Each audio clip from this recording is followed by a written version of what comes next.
සම්මා සම්බුදු සරණයි පින්වත් ඔබ සියලු දෙනාටම 2026 නව වසරේ ජනවාරි මාසේ 17 වන දින උත්තම ස්වර්ණමාලී මහා සෑරජාණන් වහන්සේ වන්දනා කරගන්නට භාග්‍ය උදා වුණා. ස්වර්ණමාලී මහා සෑරජාණන් වහන්සේට පහන් ආලෝක පූජාව, සුවඳ දුම් පූජාව, මල් පූජාව පූජා කරමින් උතුම් මහා සංඝරත්නයට නමස්කාර කරමින් ධර්ම ශ්‍රවණය කරමින් රැස් කරගත් ඒ සියලුම කුසලානිසංසයන්ද ඒ වගේම විජයශ්‍රී ජයශ්‍රී මහා බෝරජාණන් වහන්සේද වන්දනා කරමින්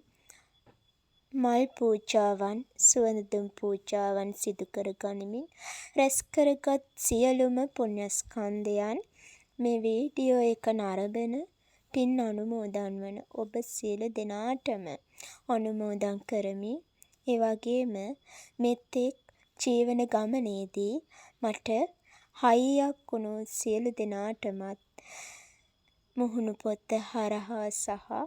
සමාජ ජාලා හරහා මට ආශිර්වාද කරන පින්වත් ඔබ සියලුම දෙනාටත් ඒ වගේම මට ආර්ථික වශයෙන්ම ශක්තියක් වන්නට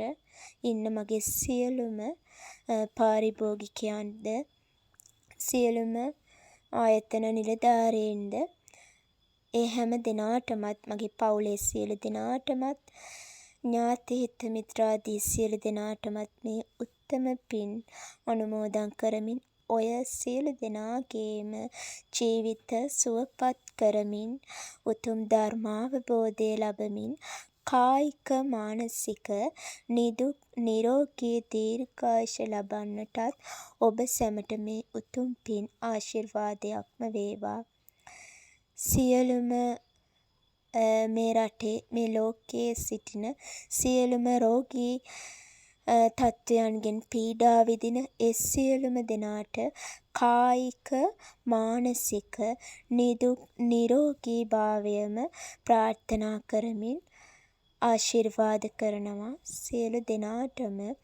තෙරුවනේ ආශිර්වාදය උතුම් මහා සෑ සමිඳුන් වහන්සේගේ උතුම් ජයශ්‍රී මහා බෝධීන් වහන්සේගේ පිහිට ආරක්ෂාව ඔබ සියලු දෙනාට නිරන්තරයෙන්ම ලැබේවා. තෙරුවන් සරණයි.